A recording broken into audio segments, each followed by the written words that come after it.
నమస్తే, welcome to non stop news. రోజంతా busy ఉన్నారా? న్యూస్ అప్డేట్స్ మిస్ అయ్యారా? Don't worry. బ్రేక్స్ లేకుండా బోర్ కొట్టకుండా నాన్ స్టాప్ న్యూస్ ప్రతిరోజు రాత్రి 9 గంటలకు. నేను అనుశ్రీ. నేను కార్తిక్. ఆంధ్రప్రదేశ్లో కూటమి సర్కార్ ఎన్నికల హామీలను ఒక్కొక్కటిగా ఎగ్గొట్టే పనిని ప్రారంభించింది. ఉచిత ఇసుక హామీ విషయంలో ఇప్పటికే మోసం జరిగిందని రాజకీయ విమర్శలు వినిపిస్తూ ఉండగా, తాజాగా తల్లికి వందనం విషయంలోనూ పిల్లి మొగ్గలు వేస్తుందని చర్చ మొదలైంది. పిల్లల్ని స్కూల్కి పంపే తల్లులకు తల్లికి వందనం పథకం కింద 15,000 రూపాయల ఆర్థిక సాయం అంటూ జీవో 29 పేరిట ఉత్తర్వులు జారీ చేసింది చంద్రబాబు సర్కార్. అయితే ఎన్నికల ముందు ఒక ఇంట్లో ఎంతమంది పిల్లలుంటే అందరికీ తల్లికి వందనం ఇస్తామని హామీ ఇచ్చిన చంద్రబాబు అధికారంలోకి వచ్చాక మాట మార్చారు.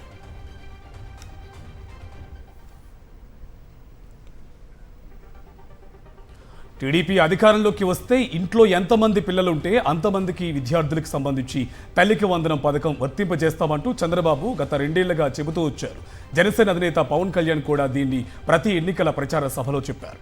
ఎన్నికల టైంలో కూటమి అభ్యర్థులు ఇంటింటికి తిరిగి ప్రజలకు చెవులు చిల్లులు పడేలా చెప్పారు. కానీ పథకం విధి విధానాల ప్రకారం ఒక్కో తల్లికి 15,000 రూపాయలు మాత్రమే ఆర్థిక సాయం అంటూ మెలిక పెట్టారు. జీవో 29 ప్రకారం ఆధార్ కార్డు ఆధారంగా దరఖాస్తు చేసుకోవాలని, అది తల్లులకు తల్లికి వందనం వర్తింప చేయనున్నట్లుగా చంద్రబాబు ప్రభుత్వం తెలిపింది. అంటే ఒక ఇంటికి 15,000, ఇంట్లో ఒక్కరికే వర్తింప చేయటం అన్నమాట. వైట్ రేషన్ కార్డు లబ్ధిదారులకే పథకం వర్తిస్తుందని ప్రభుత్వం వెల్లడించింది. ఈ పథకం అమలుపై ఎంతో ఆతృతగా ఎదురు చూసిన తల్లిదండ్రుల్లో ప్రభుత్వ మార్గదర్శకాలతో గందరగోళం నెలకొనగా, రానున్న రోజుల్లో ఇది లబ్ధిదారులకు కోత పెట్టే చంద్రబాబు మాయేనన్న చర్చ మరోవైపు నడుస్తోంది.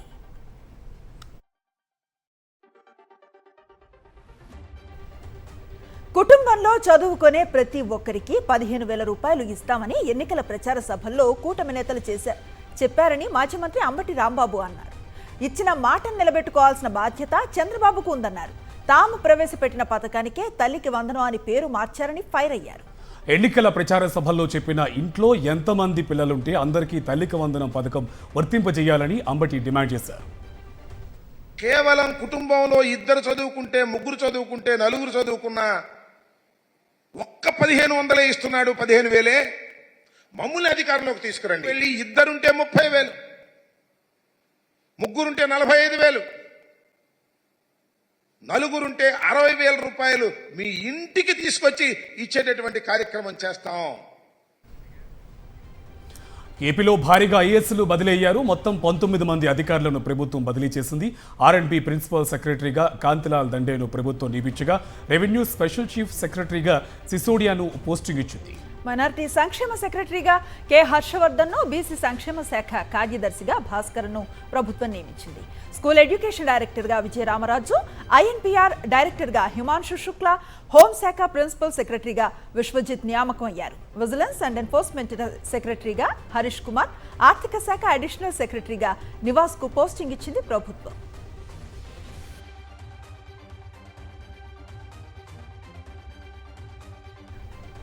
విశాఖ స్టీల్ ప్లాంట్ను సందర్శించారు కేంద్ర మంత్రి కుమారస్వామి. స్టీల్ ప్లాంట్కు సంబంధించి అన్ని విషయాలు ప్రధాని మోదీ దృష్టికి తీసుకువెళతామన్నారు. కార్మికులు ఆందోళన చెందాల్సిన అవసరం లేదని, తనకు 2 నెలల సమయం ఇవ్వాలని కోరారు.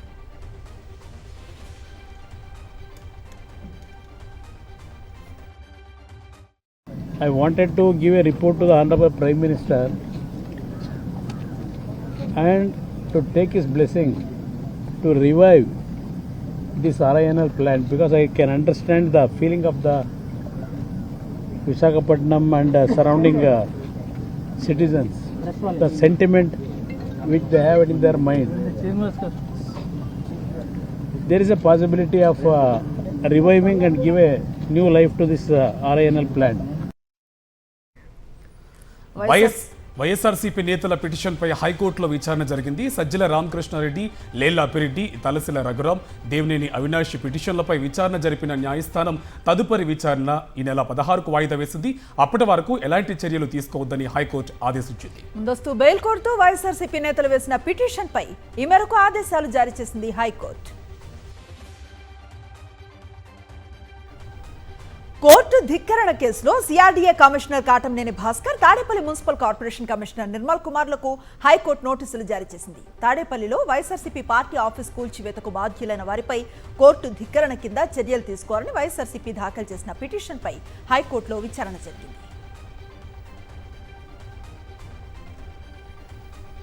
టీడీపీ అధికారంలోకి వచ్చినప్పటి నుంచి ఆ పార్టీ నాయకుల ఆగడాలు విధ్వంసాలు కొనసాగుతూనే ఉన్నాయి. వైఎస్ఆర్సీపీ ప్రభుత్వంలో వివిధ అభివృద్ధి పనుల ప్రారంభోత్సవాల సందర్భంగా ఏర్పాటు చేసిన శిలా ఫలకాలను ధ్వంసం చేస్తూనే ఉన్నారు. తాజాగా మరో నిర్వాకానికి తెగబడ్డారు. శ్రీకాకుళం జిల్లాలో కిడ్నీ బాధితుల కోసం వైఎస్ఆర్సీపీ ప్రభుత్వం నిర్మించిన doctor YSR kidney research and super speciality hospital శిలా ఫలకాన్ని ధ్వంసం చేశారు. అంతటితో ఆగకుండా టీడీపీ ప్రభుత్వ హయాంలోనే హాస్పిటల్ నిర్మించినట్లుగా శిలాఫలకాన్ని మార్చేశారు. పలాస ఎమ్మెల్యే గౌతు శిరీష తన అనుచరులతో హాస్పిటల్ వద్దకు వచ్చి శిలాఫలకాన్ని ధ్వంసం చేయగా దాని స్థానంలో టీడీపీ ప్రభుత్వం నిర్మించినట్లుగా శిలాఫలకాన్ని ఏర్పాటు చేశారు.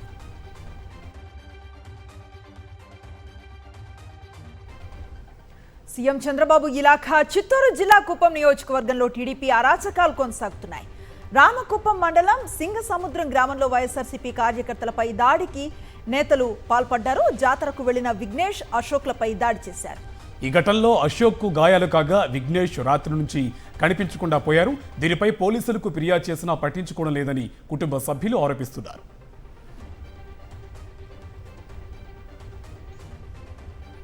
విశాఖలో డెక్కన్ క్రానికల్ ఆఫీసు దాడి ఘటనపై కేసు నమోదైంది. పలు సెక్షన్ల కింద పోలీసులు కేసు నమోదు చేశారు. అయితే ఎఫ్ఐఆర్లో మాత్రం నిందితుల పేర్లు నమోదు చేయలేదు. కారకులపై చర్యలు తీసుకోవడంలో ఉన్నతాధికారుల ఒత్తిడి ఉన్నట్టు సమాచారం. నిందితుల పేర్లు లేకుండా ఎఫ్ఐఆర్ నమోదుపై అనేక అనుమానాలు వ్యక్తం అవుతున్నాయి.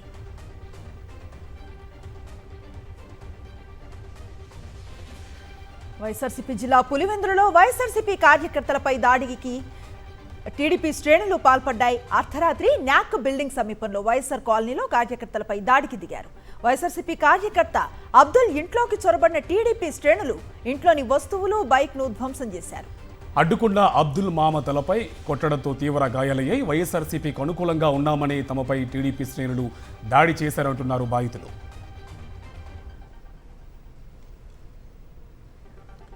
కూటమి ప్రభుత్వం అధికారంలోకి వచ్చినప్పటి నుంచి రాష్ట్రంలో ఇసుక దందా యథేచ్ఛగా సాగుతోంది. విచ్చలవిడిగా ఇసుక అక్రమంగా తరలిస్తున్నారు. తాజాగా అనంతపురం జిల్లా సింగనమలలో టీడీపీ నేతల ఇసుక దందా బయటపడింది. పగలు ఇసుక డంప్ చేసి రాత్రి టిప్పర్లలో తరలిస్తున్నారు. అయితే ఈ ఇసుక అక్రమ దందాలో వాటాలు తేలకపోవడంతో ఓ వర్గం టీడీపీ నేతలు జేసీబీ, టిప్పర్లతో తరలించే ఫోటోలను సోషల్ మీడియాలో వైరల్ చేశారు.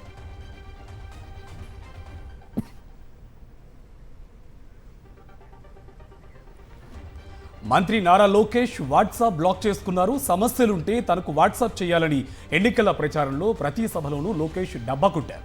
ప్రజల నుంచి వాట్సాప్కు వరుస మెసేజ్లు, ఫిర్యాదులు తాకిడితో వాట్సాప్ బ్లాక్ చేసుకున్నారు లోకేష్. సమస్యలుంటే ఇకపై మెయిల్ చేయాలని ప్రకటించారు. వాట్సాప్ చేస్తే చాలు సమస్యలు పరిష్కారం అవుతాయని 2 రోజులుగా ఎల్లో మీడియా ఊదరగొట్టింది.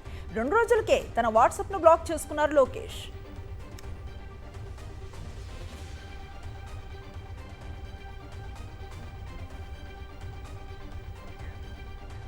తూర్పుగోదావరి జిల్లా కోవూరులో బీజేపీ నేతలకు షాక్ ఇచ్చారు ఆ పార్టీ ఏపీ అధ్యక్షురాలు దగ్గుబాటి పురంధేశ్వరి.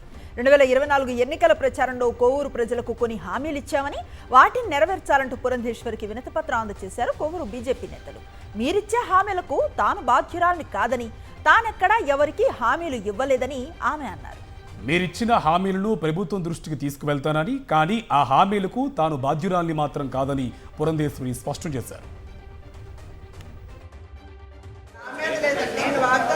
అందుకనే నేను వాగ్దానాలు ఎప్పుడు నేను చేయను. నా సాయశక్తిలో ప్రయత్నం చేస్తాను, వాగ్దానం చేయను. ఎందుకంటే మన చేతిలో ఉండేదో కాదని మనం తెలియదు. ప్రయత్నం చేస్తాను, అష్యూరెన్స్ ఇవ్వలేను నేను. పల్నాడు జిల్లా పిడుగురాళ్లలో డయేరియా విజృంభిస్తుంది. పట్టణంలోని లెనిన్ నగర్, మారుతి నగర్ వాసులు డయేరియాతో తీవ్ర ఇబ్బందులు పడుతున్నారు. తిరుపతమ్మ అనే మహిళ వాంతులు, విరోచనాలతో బాధపడుతూ ఆసుపత్రిలో మృతి చెందింది. 2 కాలనీల్లోనూ డయేరియా కేసులు రోజు రోజుకు పెరుగుతున్నాయి. ఈ 2 కాలనీల్లో ఇప్పటికే 5 మృతి చెందారు. కాలనీలకు చెందిన పిల్లలను స్కూల్కు రావద్దని మాస్టర్లు చెప్పేశారు. డయేరియా రోగులతో 2 కాలనీలకు చెందిన అర్బన్ హెల్త్ సెంటర్ నిండిపోయింది.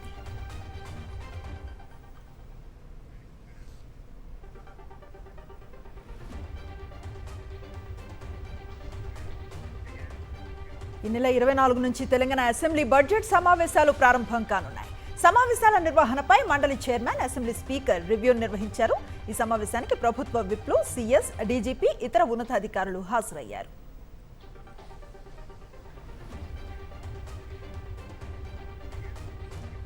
రైతు బంధు నిధుల రికవరీకి తెలంగాణ ప్రభుత్వం సిద్ధమవుతుంది. రాష్ట్ర వ్యాప్తంగా గత ప్రభుత్వ హయాంలో 12 సార్లు రైతు బంధు ఇచ్చి 26,000 కోట్ల రూపాయలను వ్యవసాయేతర భూములకు ఇచ్చినట్టు వ్యవసాయ శాఖ లెక్కలు తేల్చింది.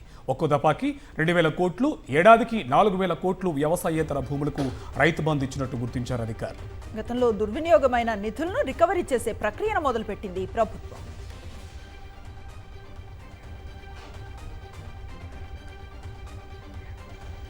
బీఆర్ఎస్ పార్టీకి వరుస షాకులు తగులుతున్నాయి. ఒక్కొక్కరిగా ఎమ్మెల్యేలు కారు దిగిపోతున్నారు. మరో ఎమ్మెల్యే గులాబీ పార్టీకి గుడ్ బై చెప్పనున్నారు. కాంగ్రెస్ లో చేరనున్నట్లుగా ప్రకటించారు శేర్లింగంపల్లి ఎమ్మెల్యే అరికపూడి గాంధీ. రేవంత్ రెడ్డి సమక్షంలో కాంగ్రెస్ తీర్థం పుచ్చుకోనున్నట్టు ప్రకటించారు.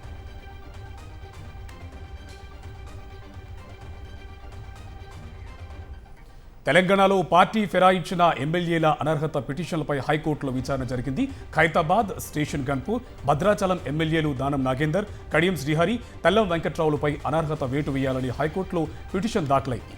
ఈ కేసులో అడ్వకేట్ జనరల్ సుదర్శన్ రెడ్డి ఇప్పటికే వాదనలు వినిపించారు. తదుపరి విచారణను హైకోర్టు సోమవారానికి వాయిదా వేసింది. మెగా డిఎస్సీ అని చెప్పి కేవలం 6,000 అదనపు పోస్టులతో డిఎస్సీ అభ్యర్థులను కాంగ్రెస్ దగా చేసిందని ధ్వజమెత్తారు బీఆర్ఎస్ వర్కింగ్ ప్రెసిడెంట్ కేటీఆర్. ప్రజలపై దాడులు చేయటమే ప్రజాపాలన అని ప్రశ్నించారు. 2 లక్షల ఉద్యోగాలు ఇస్తామని ఇచ్చిన కాంగ్రెస్ హామీనే నిరుద్యోగులు, విద్యార్థులు అడుగుతున్నారని చెప్పారు. నిరుద్యోగులందరికీ రాజకీయాలను రేవంత్ అంటగడుతున్నారని కేటీఆర్ ఆగ్రహం వ్యక్తం చేశారు. మొదటి సంవత్సరంలోనే 2 లక్షల ఉద్యోగ నియామకాలు చేస్తా అన్నాడు. మరి అలా జూలై 10 వాళ్ళు గద్దెనెక్కింది డిసెంబర్ 7. అంటే 7 నెలలు దాటి 8వ నెల అడుగు పెట్టినాం. ఇప్పటి వరకు ఒక్క నోటిఫికేషన్ ఇవ్వలేదు. ఇచ్చిన 2 నోటిఫికేషన్ కూడా ఏంటి, మనం ఇచ్చిన వాటిని క్యాన్సిల్ చేసి మళ్ళీ తిరిగి పిలిచింది. గ్రూప్ 1 మనం ఇచ్చిన నోటిఫికేషన్ దాన్ని రద్దు చేసి దానికి ఒక 60 ఉద్యోగాలు జోడించి మళ్ళీ కొత్తగా ఇచ్చినట్టు యాక్టింగ్. హైదరాబాద్ నాంపల్లి కోర్టులో ఫోన్ ట్యాపింగ్ కేసు విచారణ జరిగింది. నిందితుల బెయిల్ పిటిషన్లపై వాదనలు ముగిశాయి. ఈ కేసు దర్యాప్తులో ఇప్పటి వరకు ఎలాంటి పురోగతి లేదని నిందితుల తరపు లాయర్లు వాదనలు వినిపించారు. నిందితులను అరెస్టు చేసి 100 రోజులు దాటిందని, అయినా ఎలాంటి ప్రోగ్రెస్ లేదని వాదించారు. ఫోన్ ట్యాపింగ్ పై పోలీసులు సరైన ఆధారాలు చూపలేకపోయారని కోర్టు దృష్టికి తెచ్చారు. దీంతో నిందితుల బెయిల్పై రేపు తీర్పును వెల్లడిస్తామని న్యాయస్థానం ప్రకటించింది. ప్రైవేట్ స్కూల్ మోజులో పడి ప్రభుత్వ పాఠశాలల్లో చదవడానికి విద్యార్థులు కరువవుతున్నారు. అప్పులు చేసి లక్షల్లో ఫీజులు చెల్లించి ప్రైవేటు వైపే మొగ్గు చూపుతున్నారే తప్ప ప్రభుత్వ పాఠశాలల్లో విద్యార్థుల సంఖ్య రోజురోజుకు తగ్గిపోతుంది. పెద్దపల్లి జిల్లా కాల్వ శ్రీరాంపూర్ మండలం చిన్నరావుతుపల్లి గ్రామీణ పాఠశాలలో ఇద్దరే విద్యార్థులు చదువుతున్నారు. వారికి ఓ ఉపాధ్యాయుడు చదువు చెప్తున్నారు. రికార్డుల్లో మాత్రం మొత్తం 5 విద్యార్థులు ఉన్నట్లుగా చూపుతున్నారు. ఇటీవల బదిలీపై వచ్చిన ఉపాధ్యాయుడు గ్రామస్తులు, ప్రజాప్రతినిధులను కలిసి పిల్లలను పంపాలని కోరారు. విద్యార్థుల సంఖ్య పెంచడం కోసం ప్రభుత్వ ఉపాధ్యాయులు కృషి చేయటం లేదని ఆరోపణలు వెలువెత్తుతున్నాయి.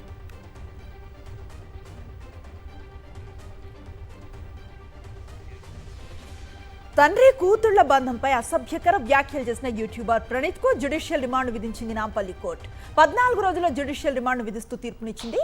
దీంతో కీచకుడు ప్రణీత్ హనుమంతు చెంచల్గూడ జైలుకు వెళ్లాడు.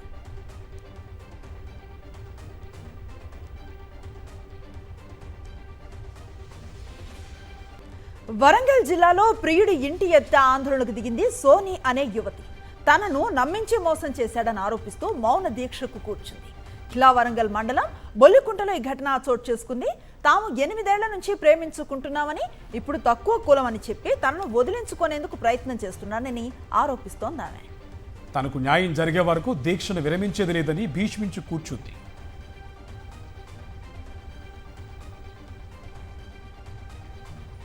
హైదరాబాద్ బాచుపల్లిలో ఫేక్ ఐఏఎస్ ఆఫీసర్ను పోలీసులు అరెస్ట్ చేశారు. మ్యాట్రిమోనీ సైట్లో ఓ యువతని తాను ఐఏఎస్ అని నమ్మించి పెళ్లి చేసుకున్నాడు. 2018లో నకిలీ ఐఏఎస్తో వివాహం జరిగింది. యువతకి వివిధ కారణాలు చెప్పి భార్య దగ్గర నుంచి 2 కోట్లు వసూలు చేశాడు. 2016 బ్యాచ్ కర్ణాటక క్యాడర్కు చెందిన ఐఏఎస్గా చలామణి అయ్యాడు. అయితే అదనపు కట్నం కోసం భార్యను వేధిస్తూ ఉండటంతో ఆమె పోలీసులను ఆశ్రయించింది. పోలీసుల విచారణలో అసలు బాగోతం బయటపడింది.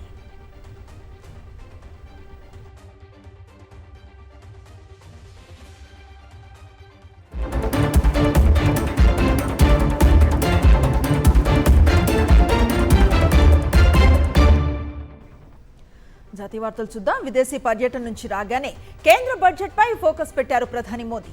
బడ్జెట్ రూపకల్పనకు సంబంధించి ఢిల్లీలో కీలక సమావేశం నిర్వహించారు. కేంద్ర ఆర్థిక మంత్రి నిర్మలా సీతారామన్ ఆర్థికవేత్తలతో భేటీ అయ్యారు ప్రధాని మోదీ.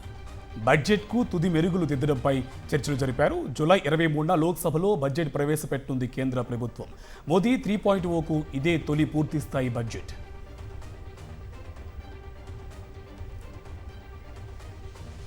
నీట్ పిటిషన్లపై సుప్రీంకోర్టులో విచారణ వాయిదా పడింది. ఈ నెల 18న విచారణ చేపట్టనుంది సర్వోన్నత న్యాయస్థానం. నీట్ అక్రమాలు, పేపర్ లీకేజ్కు సంబంధించి సుప్రీంకోర్టులో వేరువేరుగా అఫిడవిట్లు దాఖలు చేశాయి కేంద్ర సిబిఐ. నీట్లో మాల్ ప్రాక్టీస్ జరగలేదని అఫిడవిట్లో పేర్కొంది కేంద్రం. బీహార్లో ఒక కేంద్రానికి మాత్రమే లీకేజ్ పరిమితమైందని, పేపర్ సోషల్ మీడియాలో లీక్ అవ్వలేదని చెప్పింది. రీ నీట్ అవసరం లేదని అఫిడవిట్లో పేర్కొంది జాతీయ టెస్టింగ్ ఏజెన్సీ.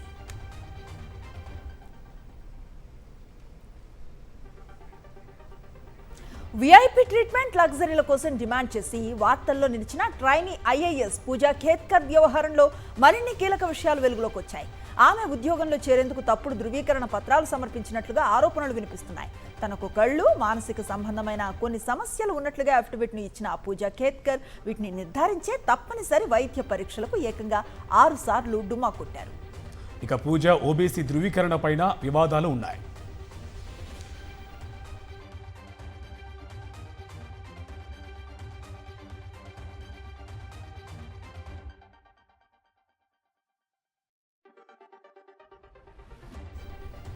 ఉత్తరప్రదేశ్ రాష్ట్రాన్ని భారీ వర్షాలు సతమతం చేస్తున్నాయి. ఉరుములు, మెరుపులతో కూడిన వర్షాలతో జనజీవనం అస్తవ్యస్తమైంది.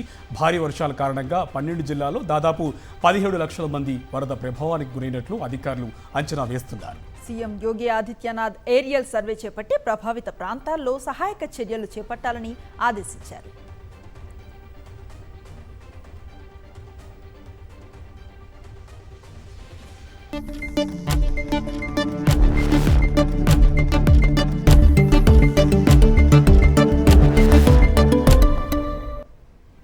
బిజినెస్ అప్డేట్స్ చూద్దాం. దేశీయ స్టాక్ మార్కెట్లు స్వల్ప నష్టాలతో ముగిశాయి. బీఎస్ఈ సెన్సెక్స్ స్వల్ప నష్టంతో 27.43 పాయింట్లు కోల్పోయి 79,897 వద్ద సెషన్ ముగిసింది. ఇక ట్రేడింగ్ ముగిసే సమయానికి 8.50 పాయింట్ల నష్టంతో 24,315 వద్ద ముగిసింది.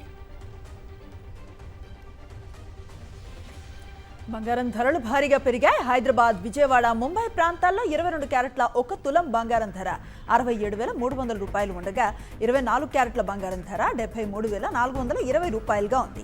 చెన్నైలో 10 గ్రాముల 22 క్యారెట్ల బంగారం ధర 67,850 రూపాయలు. 24 క్యారెట్ల గోల్డ్ రేట్ 74,20 రూపాయలుగా ఉంది. ఇక కేజీ వెండి ధర ₹1,00,000గా ఉంది.